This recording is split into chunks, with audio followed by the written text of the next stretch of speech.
Okay, good morning. Beis, volume 2,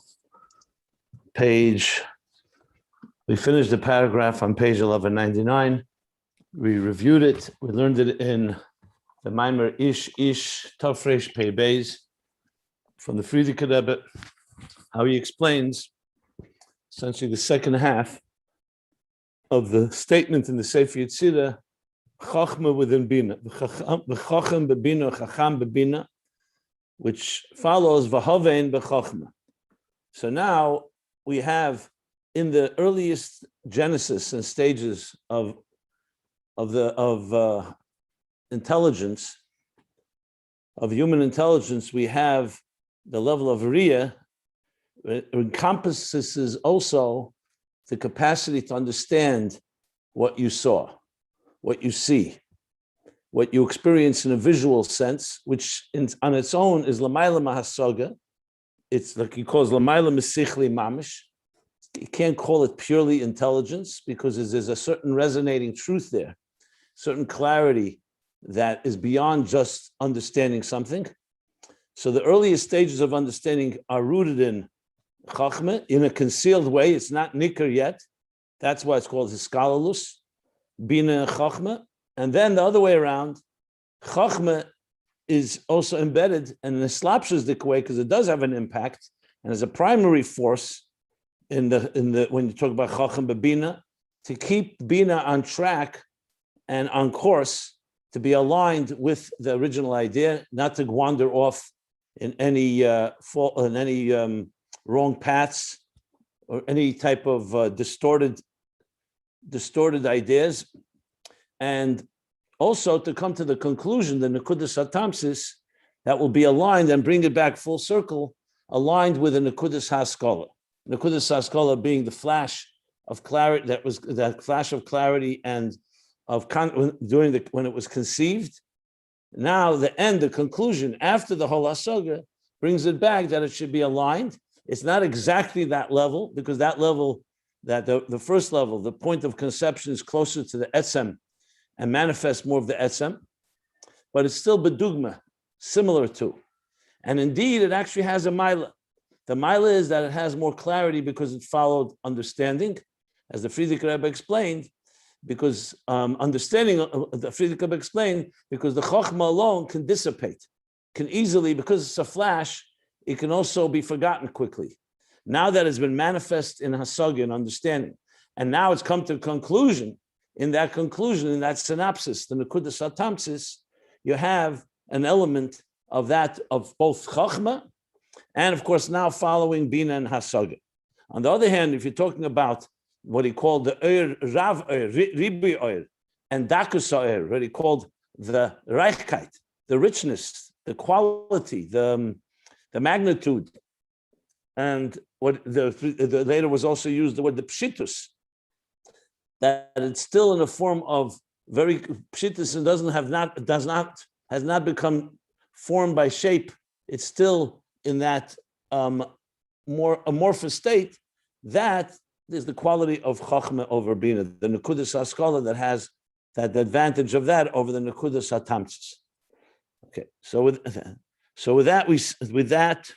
Oh, and finally the parentheses.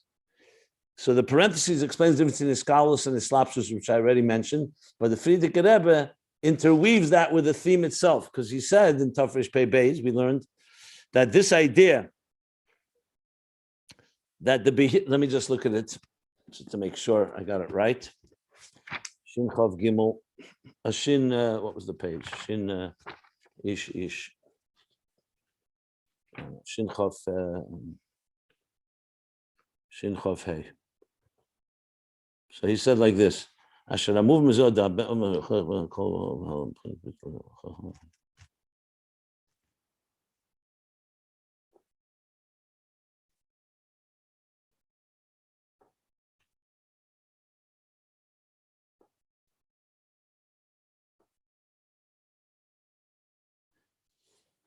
truth is, it's not, I said when we learned it, it sounded like he was weaving it together, that the Behirus is stronger, the clarity is stronger in the Nekudas HaTamsis, in the synopsis. It's called I think he connects it this way. Let me just say this because I didn't spell it out yesterday. That because Chacham Bebina is active, whereas Bina and Chacham is not active, it's only in a state of potential, it's not obvious yet. But Chacham and Bina is active to the point that it actually makes sure that you have that crystallized summary. You know, when you see somebody that really, after a long development of an idea, comes away with a synopsis that's very sharp and clear, that's a Chacham and Bina. Because it manifests and has such power, it could be that what he's saying is that's why it's connected. That's why the Nekudas HaTamsis has something that the Nekudas HaSkol does not have, because it has the whole understanding, has the crystallization that comes following it, so it has the Maila of Chachma. So that is why Chacham and Bina, the connection to the parentheses, the slapshus, where the Malbish, as he said, dominates over the Levush, that Chachma, in other words, guides and controls Bina to come to a crystallized conclusion, that has that clarity that's not there in the Nekudas HaSkola.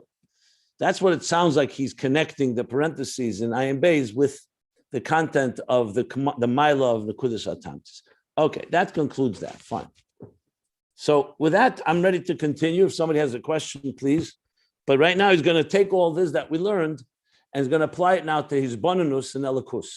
Because right now, the last page essentially has been an explanation of Chachma and Bina. He didn't yet bring it back to the beginning of the theme. If you look back at the beginning of last paragraph on page 1198, he said, after explaining Sumarim Menechem Ru'umi Bara Ela, Rias Ayin Basar, how we see the divine, the Koyach Ein Sof, the divine power within existence, you can also have a level of Riyah, not quite with the flesh, but close to that type of resonating clarity, also in Yechudei Law, which is in Ein Sof that's beyond existence, and not manifest, and not the part, and not the way it's seen through existence, and also the part that's beyond existence, what he called Yechudei Law. So he hasn't brought it back yet. Now we're going to come back and speak about what we just learned about Chachma, which, if you look back on page 1198, because it's important to keep the flow, this is what we just learned. We don't just want Bina, we want now Bina to connect to Chachma. So what's the Chachma here? That the whole idea of Riyah was coming to explain, like he says, after Chachma's Riyah, Bina Shmiyah, and we see the difference between the two. And then he went into the Sefer Yetzirah that explains, first he explained the advantage of Riyah over Shmiyah, and then the Sefer Yetzirah, how they both impact each other. So remember, his bonus is not Chachma, his bonus is Asogit. That's why it was so vital to have this whole explanation, because the fact that you have Riyah and Chachma, okay, in the concept, you can have an element of clarity like that. But how do you know that once you have his bonus in Yechudei Law, you contemplate on it and elaborate and think about it in depth and in detail, how do you maintain Riyah? Now he's going to bring that back. After we explained that Bina now also has an element of the Riyah of Chachma to some extent, we now are going to understand how that applies to his bonus in Elikus, which is, of course, the key point here, because that's what he wants. If you look back, Gambis bonus Yechudei Law, you could say Shayr B'chinas Gambis bonus Yechudei Law. So that's the flow that we're going to be learning right now, bringing it back to that point. But if somebody wants me to talk about what we just learned about Riyah, about Chachma and Bina, Havem b'Chachma and Chachma b'Bina, I'm happy to elaborate if there's something unclear, or we just continue and let's see how it all comes together now. So the floor is yours if anybody wants to ask anything. If not, I'll just go right into it. Okay, fine. So now begins the next paragraph, V'chein. He says like this, V'chein hu b'chol his bonus aliki, and this is how V'chein hu, and so is in every divine contemplation. Shetzarech liyas b'hasoga gemura, dafke. His bonus aliki is not just a kernel, a flash. It's meant to be a saga gemura. You use your mind just as you apply your mind to business ideas, just as you apply your mind to scientific ideas or to other things that we don't just speak about it. We don't just think about it for a second. It's a full developed idea. You want your mind, hasaga, which is bina, to contemplate basaga gemura dafke beprata inyan, in the details of the matter, of the subject matter, Ubarchova dafka keneda, as it's known, and in an expansive way. So both in details and expand the idea and stretch it as far as we can. Before we continue, let me just explain why that's so vital in Chassidus. Because you could say, you know what? I daven in the morning. I say, Shema Yisrael, Hashem Elokeinu, Hashem Echad. I give it a minute to think about divine unity, how the unity of God permeates and prevails and is imbued in all of existence. And I move on. Baruch Shem. Each thing with its kavanah. Then I finish davening. Davening takes a half hour or whatever it does. And that's why is that not enough? So I think it's obvious the answer to that, but let me spell it out. First of all, how much can you really appreciate if you just cover it for a minute or two or even 5 minutes? You're not really, yes, it's more of a passing experience rather than one that really one becomes part of you. Because how much time did you think about it? The second thing, think of the competition, so to speak. When it comes to other matters in life, people spend hours. I'm not even getting into nonsense and dvarim betelim. You know, I remember talk radio. You could have sports talk radio. They're all day, they talk about sports, and not just about the season, what's off season, preseason, tradings, and all that. And how long can you talk about that? But nevertheless, people are consumed with these things. I'm not getting now into criticizing, I'm just pointing out. People talk about business. They'll have a meeting and they'll analyze and go through every detail before you invest, etc., etc. People talk about buying a home or travel. Nobody spends 2 minutes on plans. So the fact that a person will apply themselves 2 minutes to think about God, but the rest of the 24 hours of the day, minus those 2 minutes to think about yourself and about your physical needs and comforts, what does that tell you? How much is godliness going to be part of a person? So simply put, when something, the third point I want to make, that when something really matters to you, you probe every detail because you want to really appreciate it. What Chassidus Chabad especially came to achieve, some argued that the Alter Rebbe was not aligned with the Baal Shem Tov. Now we know he was. But if you look at the Baal Shem Tov's Torah, the Torahs are a few lines, 3 lines, 5 lines, 10 lines. The focus there was very much about the echus, the quality of sparking and igniting a soul to be in love with God, to be besimcha, to love another. And initially you would think that the Chassidus Klolis of the Baal Shem Tov and the Magid came more to ignite, not so much, they already had learning and harchava, people were learning all day Gemara and halacha and nigla the Torah b'harchava. What Chassidus came, you could argue, and some argued, is that spark was missing. Comes the Alter Rebbe and developed the whole Chassidus Chabad that you have to learn it. Look at Tanya. As much as Tanya is eitzes, like a self-help manual, it comes through heavy study and diyukim and questions and goyness. So obviously the goal of the Alter Rebbe is to bring it home to a Ma'aseh B'Peil, applying it to our lives. But still, it's done through a whole principle of learning. You don't need to do that when you learn the Torah of Baal Shem Tov. You could do it. You could be medayik. You could emphasize and look at every diuk, every specific detail. But overall, it's not geared. It's not an elaborate discussion. Look at the Alter Rebbe's Tanya. Look at the Maimorim. A Maimor with a posuk and questions on the posuk or the Inyan. Then comes a whole Maimor. Can be pages and hours long of study. So initially, you can think that the Alter Rebbe is bringing it back to a state of intelligence and so on. But no, but the Alter Rebbe's chiddush was that the Baal Shem Tov didn't come just to ignite. He wanted that igniting, that spirit, that inspiration to permeate us. Pnimius. And you can't have pnimius without bina. Chachma is the essential truth. It's like someone, just like a lightning bolt. You know, you have a flash, an epiphany. An awareness, a very deep awareness. But we all know how long that can last, as we read yesterday from Beis, and other Maimarim talk about it. What Bina does is internalizes it in our minds. So yes, internalizing it in our minds comes at a price, because once you move away from the etzem, there's a concealment, because now you're understanding it, it's details, it doesn't have quite that illuminating clarity and truth that Chochmah has. but the goal is to come into Bina. So the concept of Hisbonenus and Hasaga is not a sideshow. It's not tangential to Chassidus, because that's the whole point. The whole point is internalizing godliness, not just experiencing it for a moment. Matan Torah was a tremendous, powerful event, a light and sound show like never before. You know, Reim Esakelis, Kelis Avrakim, sounds, lights. It was but Matan Torah alone, it needed then to be internalized. As a matter of fact, the Gemara even says that till Purim came, there wasn't the kimu v'kibla Yehudim to so-called ratify and make sure it's yours and not imposed upon you requires aveda primius. The same thing you'll find everywhere in Yiddishkeit. Yitzias Mitzrayim was a Gili Malmaila, Susa de Le'ela, Nigla Le'em Melech Malchei Amlochim, HaKadosh Baruch Hu v'Golam, God came and redeemed us.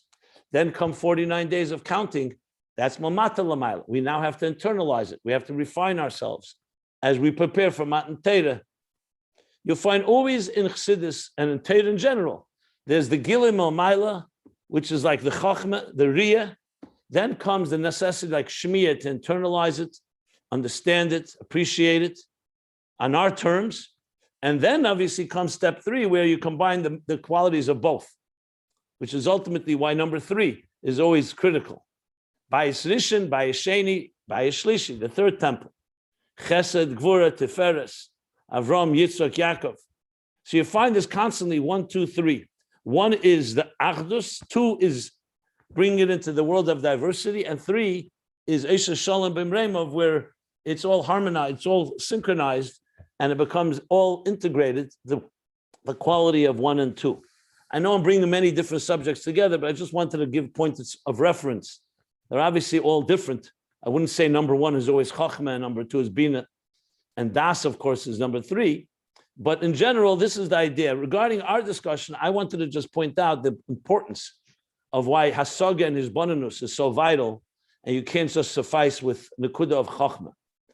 Now, it's interesting, the Baal Shem Tov and the Magid are, the Rabbeim say, are compared to Keser, Atik and Arich.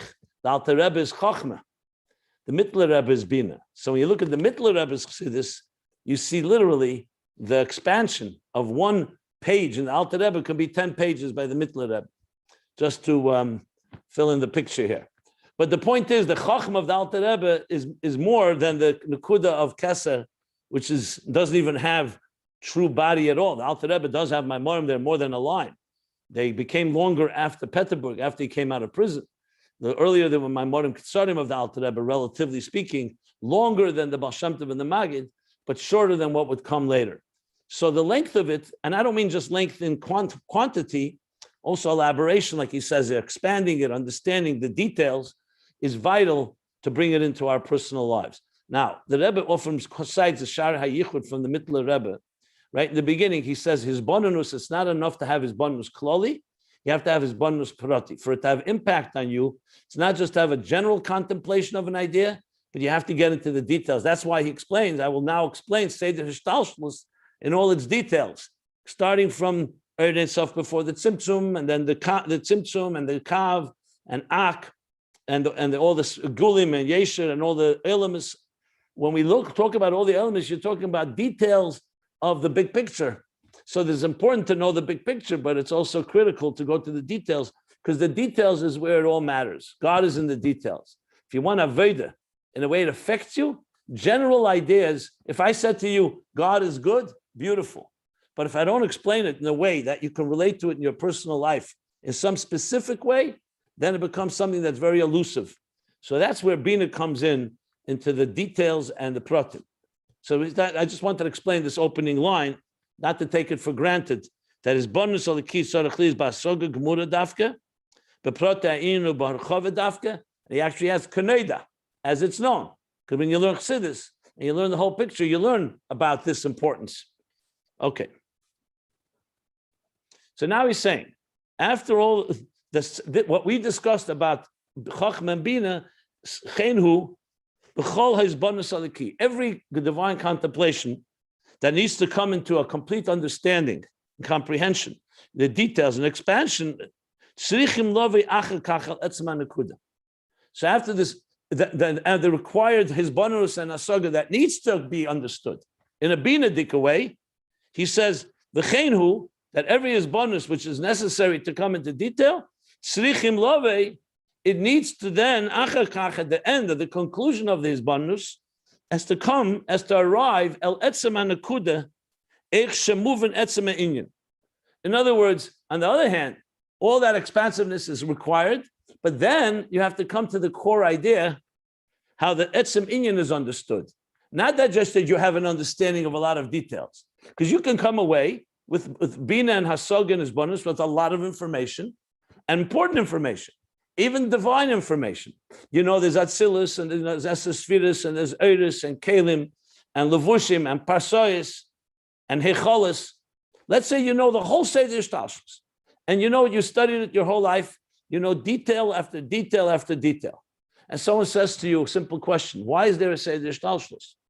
You say, you know what? I never asked that question. It's so geschmack. I enjoy learning it all. There is the Chachma and Bina, there is the Meichen and Midas, cognitive and emotions, Malchus. Yeah, there's a lot to learn, and it's all great stuff. Every one of them is a whole world. Understanding Chesed, understanding Gvura. But he says, but you have to come back to the Etzem Inyan. The Etzem Inyan is, what is the punchline? What's the bottom line of all of this? Why is there Ishtalshlus? How do all these levels fit into something bigger? It would be like building a mansion, a beautiful mansion, and someone says, wow, this is a beautiful mansion. I love the living room, the dining room, the kitchen, the library. Why did you build this? I say, I don't really know. So that would be the example. You know all the details. You can learn the whole Gemara and forget about what's the bottom line. The God within it, the God's purpose within it. What does it mean to you in your Aveda?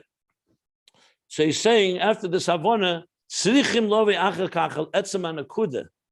Eich shemuven etzem inyan. He has to come to ultimately arrive to the etzem core, the core essence of the idea that lies behind all the details and the expansiveness of the contemplation and the comprehension of Hasaga and Bina. How you understand the etzem inyan, the core idea that's lying within it all.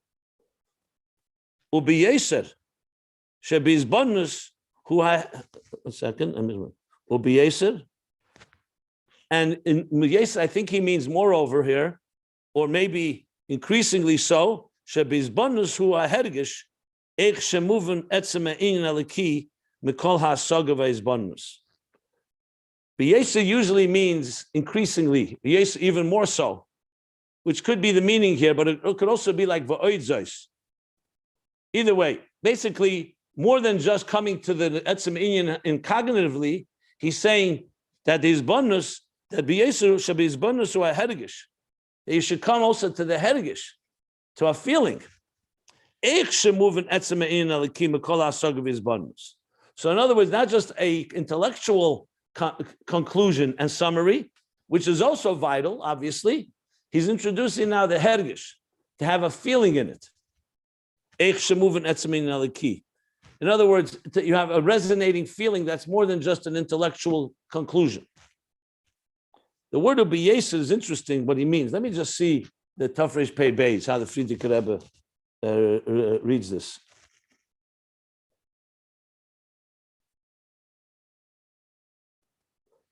He doesn't. It says the same language. He only adds after hergish that head.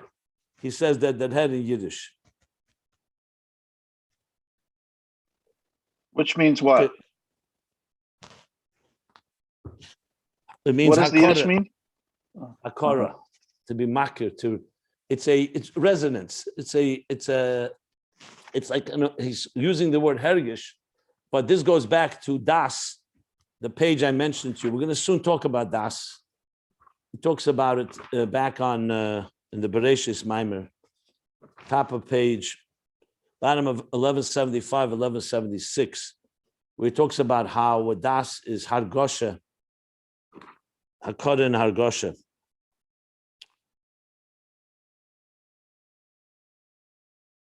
Yeah. So in other words, to break it into two, I'll talk about this some more when we go further, but just briefly, since he mentioned it already, and he didn't mention it in the previous paragraph when he just talked about the summation and the summary and synopsis of Bina. Chachma Bina. Now he's using the word hargosha, hergish. In other words, you can come to a conclusion intellectually that this is the summation, all the details, and here's the bottom line. Let's go the example I said before. You learn about all Seder Shtalshus, all the worlds. And someone says, okay, give me now the summation of it all. The summation is that this Seder Shtalshus was created in order to be stepping stones as an interface between us and God. So every detail is another part of the stepping stones. Why was this mansion built? For my children to live here and make a place of Torah and Avodah and Gemilas Chasodim. So now you're addressing not just the details. What are the details? What were they all? What was the purpose of it all? What's the etzem, what he says, etzem Ayin? I'm using these examples. You could also use examples, scientific examples, other examples, where after many details, you come away, here are the conclusions. But when you say hergish, means you also sense it, you also feel it in a way. Now, is it midas yet? We're going to learn it's not midas yet, but on an intellectual level, you actually feel and sense the purpose of it all. Or in this case, as he says, and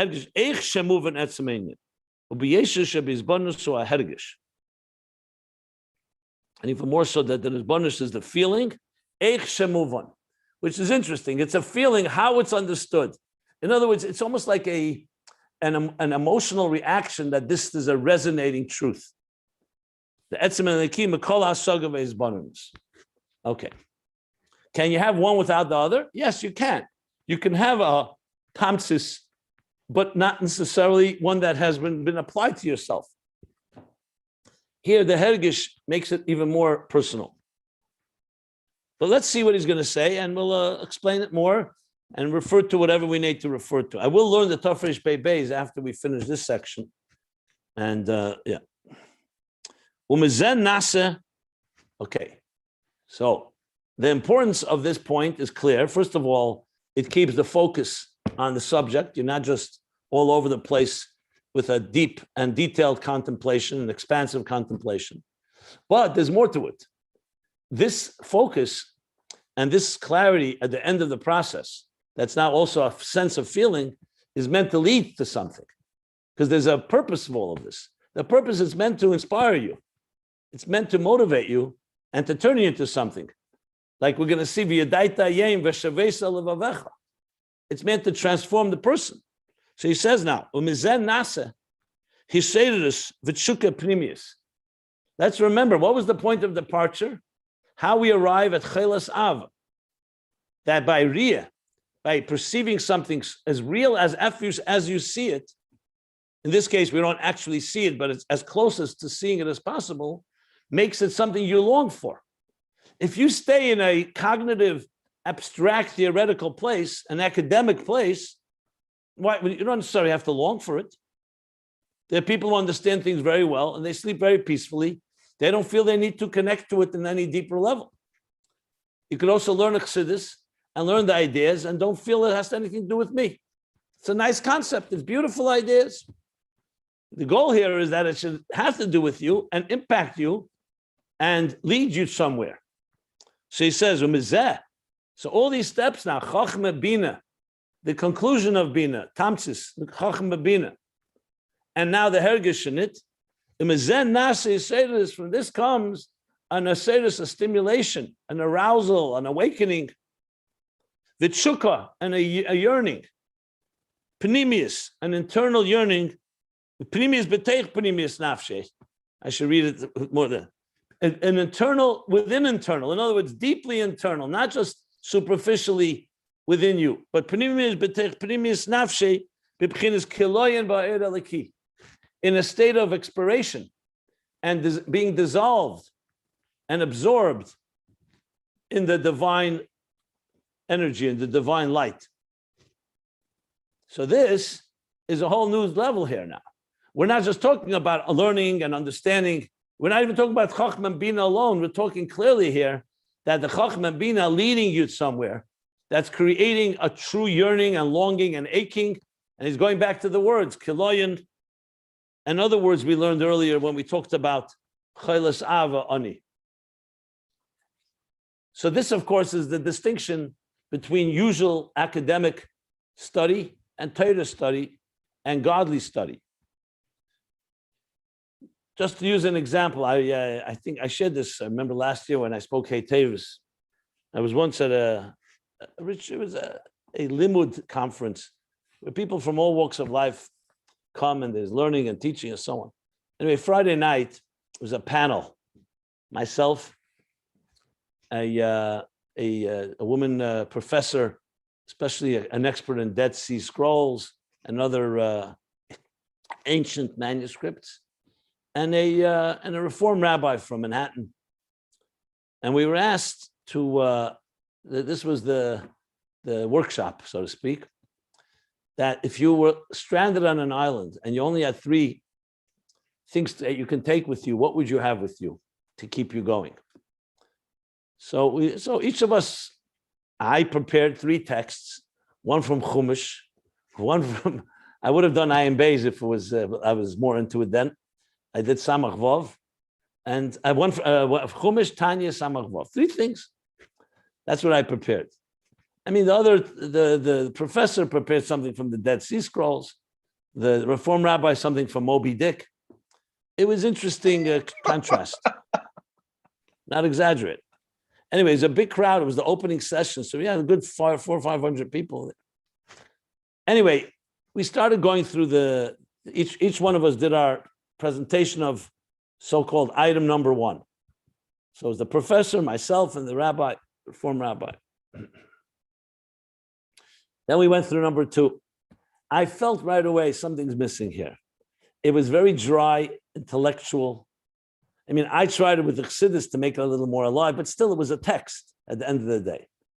So I decided at the moment, you know what, I'm discarding text number 3. I'm going to do something unique.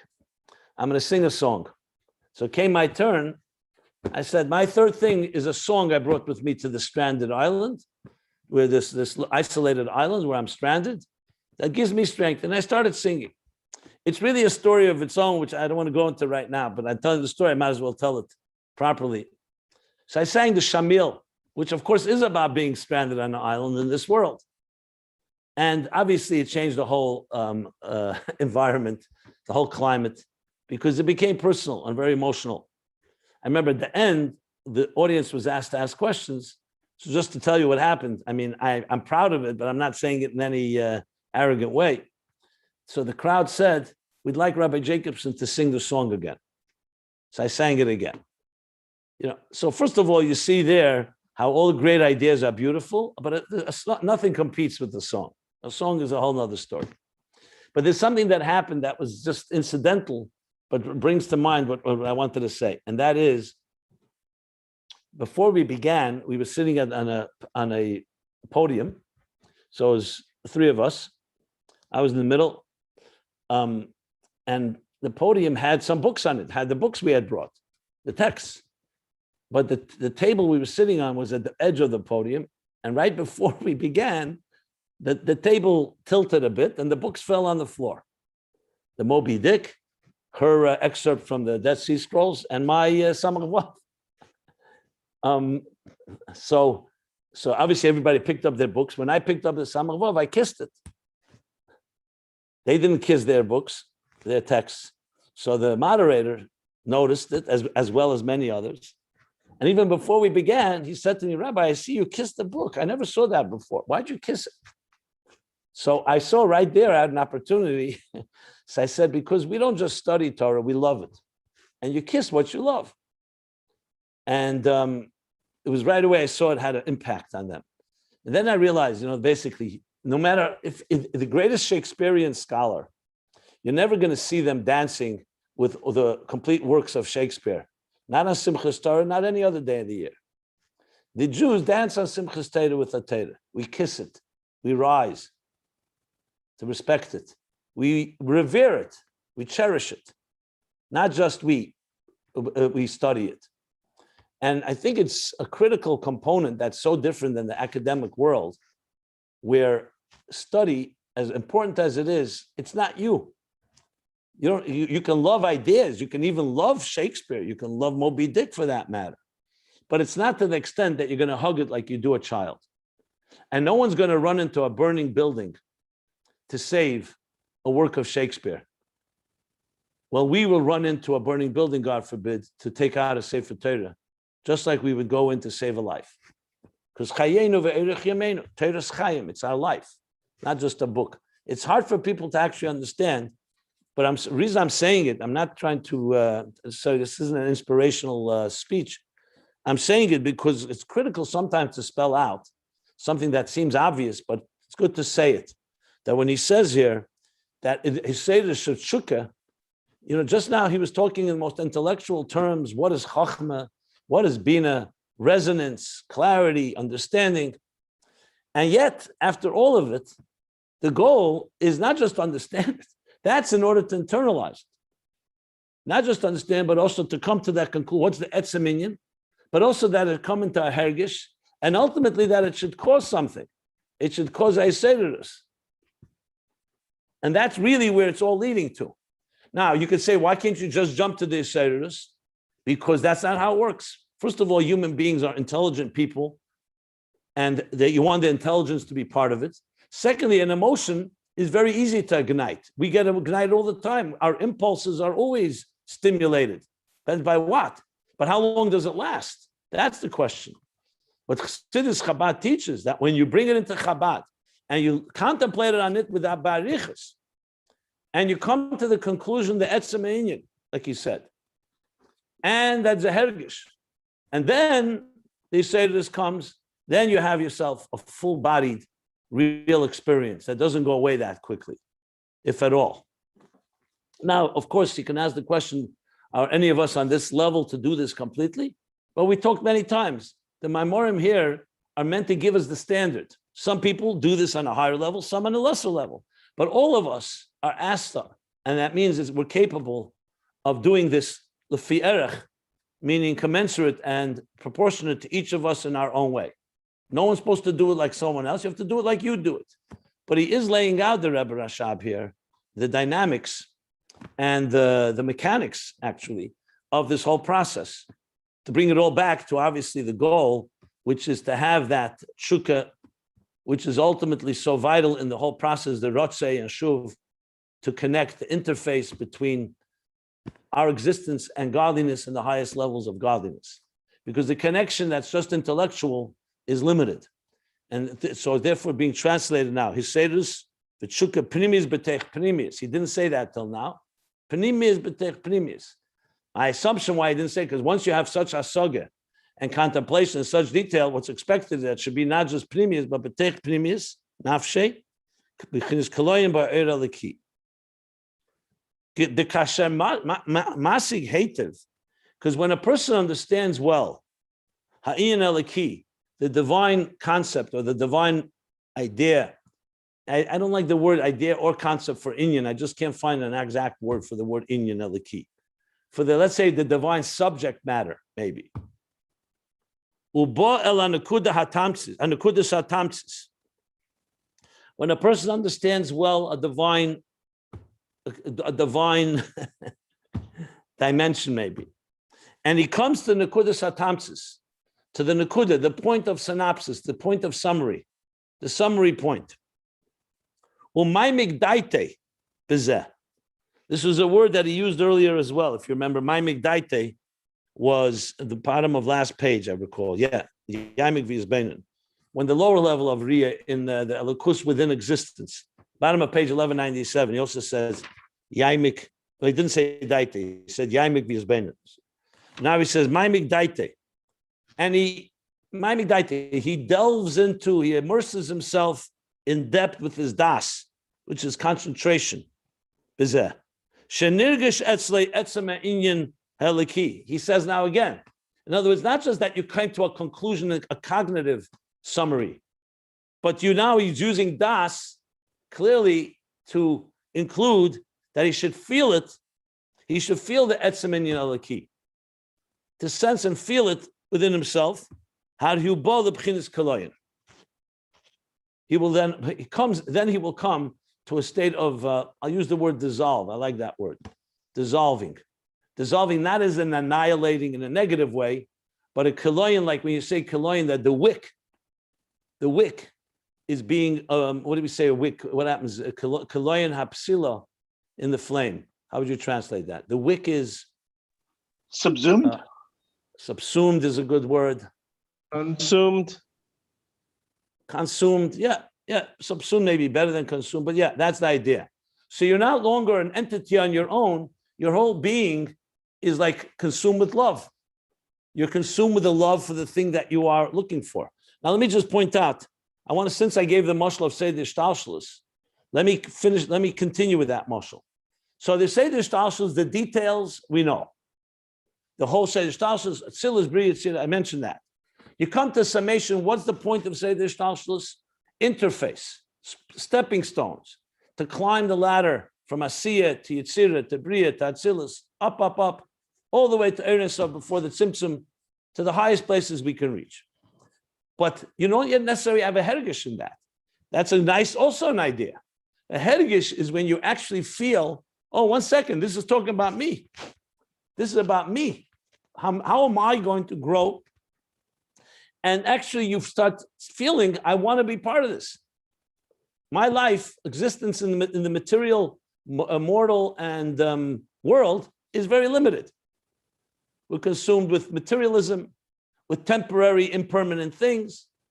You know, all the issues that life is about. You've now you've learned all about Ishtalshus, and it's all created because of me. All created because of me, in order that I should be able to connect to true eternity, to things that are real, that will be here forever, which of course is godliness itself.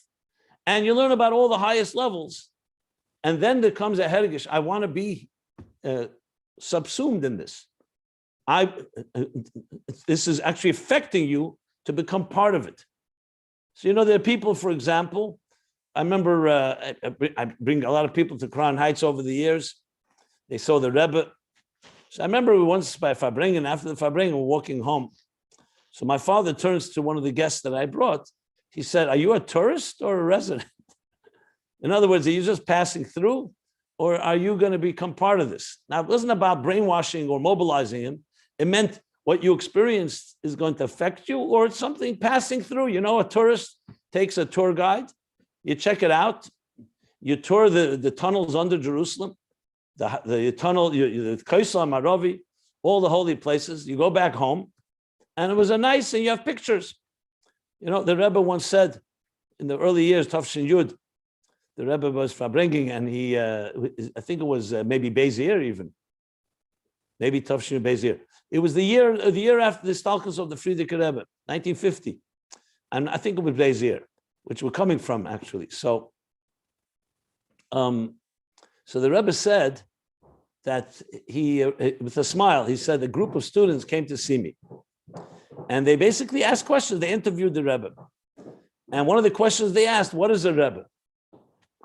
And the Rebbe began to explain what a Rebbe is. The students, as they're trained, they all took out their notebooks, their notepads, and they started writing. So the Rebbe smiled and said, then when they left the room, I said to myself, no, now they have a papir Rebbe. They have a paper Rebbe. Meaning they got the definition of a Rebbe, they put it on paper. The Rebbe wasn't dismissing. He meant to say you could end up having a Rebbe on paper. You read it about in a book, and I know. But knowing, Chassidus says, especially Das, is meant to bring to Hergish, that you want to be part of this. That is something that is so powerfully affected you, you want to be absorbed and dissolved and completely encompassed in this experience. So what he's saying here is that exactly that. That's he says, so not just that you know the details, not only you know the summation of them, but it's come to a Hergish. That comes as right now he used the words my mikdaite. Before he just said hasbanus hu hergish, but it's clear now that my mikdaite shenirgish esminaki. So that arihu ba b'bchinas lebchinas kiloyin. He comes to a state of kiloyin. Now kiloyin is not just a desire. Kiloyin is actually, we said, subsumed, which I think is a good word for this, because the point I want to make is it's not destroying. You know, kiloyin sometimes is used as destruction. You know, to destroy something. Here it means like the seed eroding in order to become a beautiful tree. So it's a form of something being subsumed or sublimated is a word I often use. A type of bittul ukilayin into what it is that you just experienced, which is the etzem inyan eliki.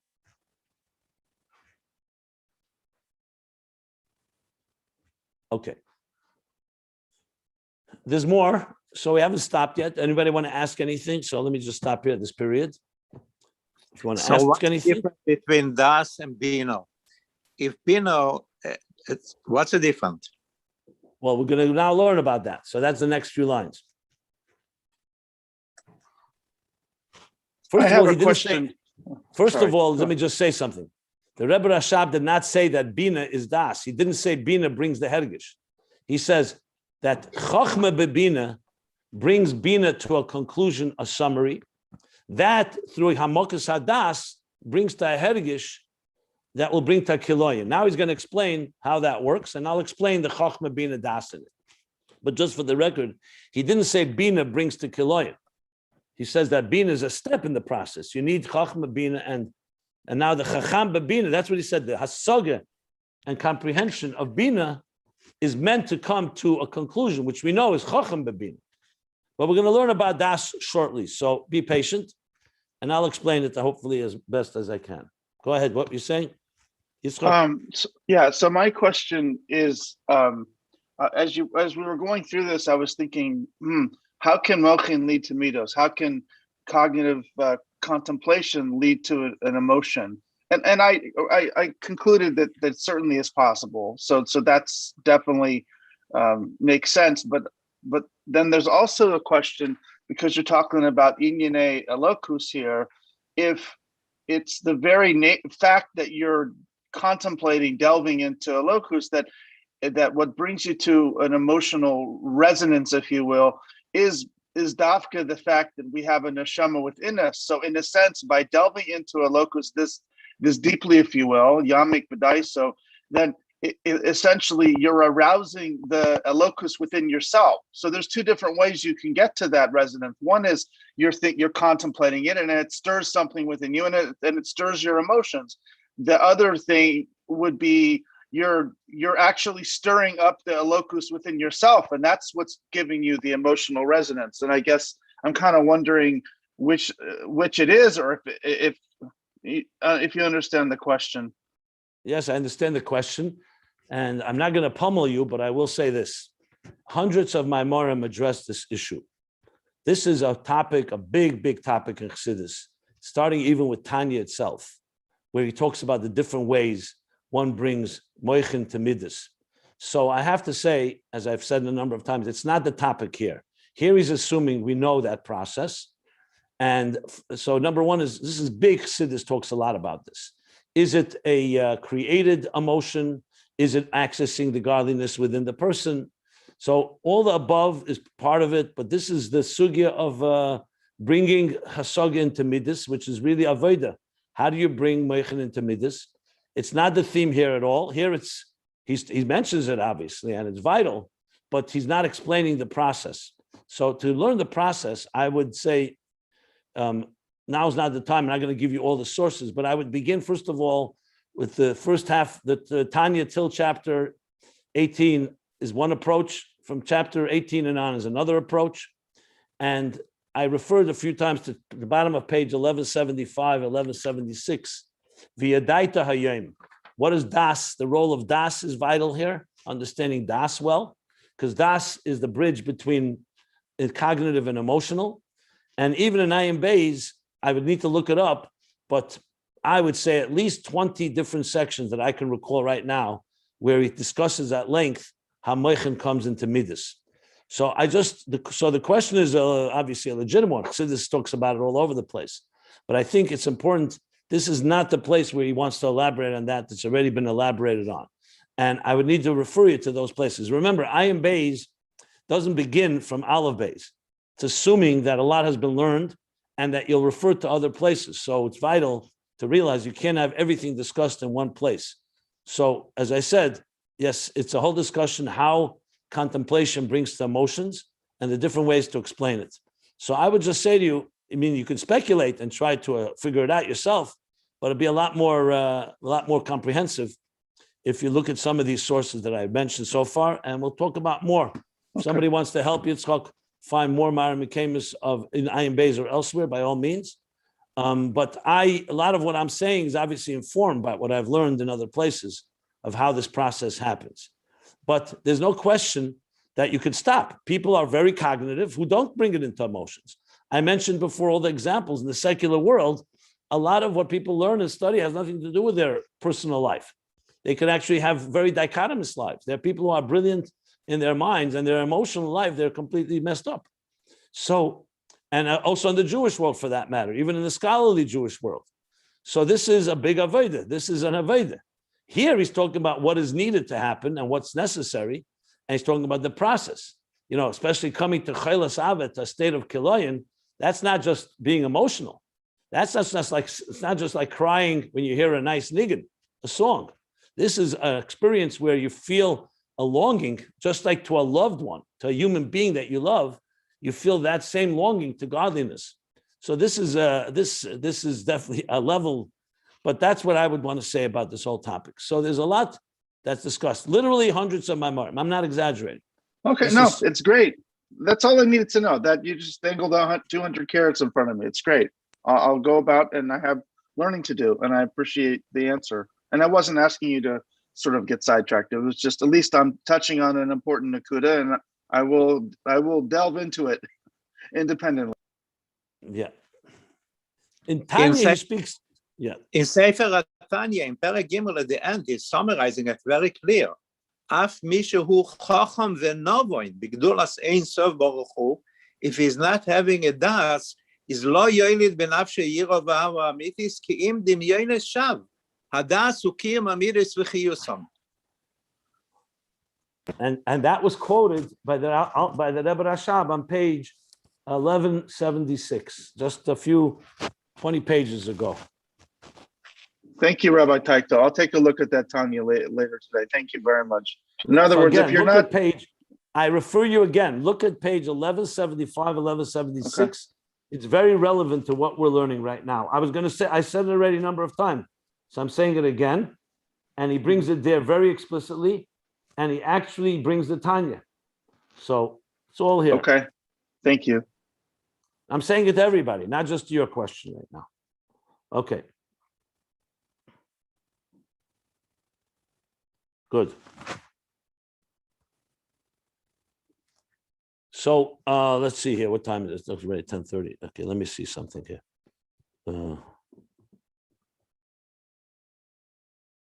Okay, we'll stop here. But he's going to say, if you look at the next line, I'll just give you a preview. The ikir in hariyah de chachma hu shaideh hamokas hadas benekudas hatamsis.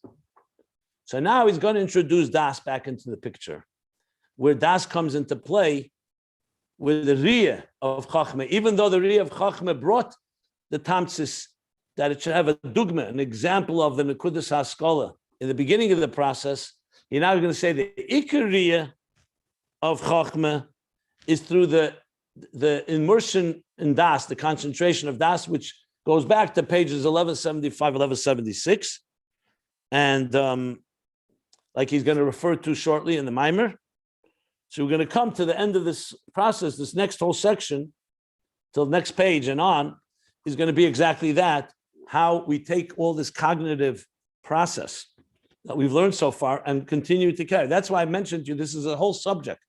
We're not over yet. He hasn't yet finished the process that he wants to explain, where we ultimately come to the riyah, the ultimate riyah, which is the ultimate resonance and internalization of these ideas, the point that will bring us to a state of kiloin, a state of subsuming, or I said dissolving, or being absorbed into the source. Okay. So we'll stop here by the words Lebchinas Kiloyin.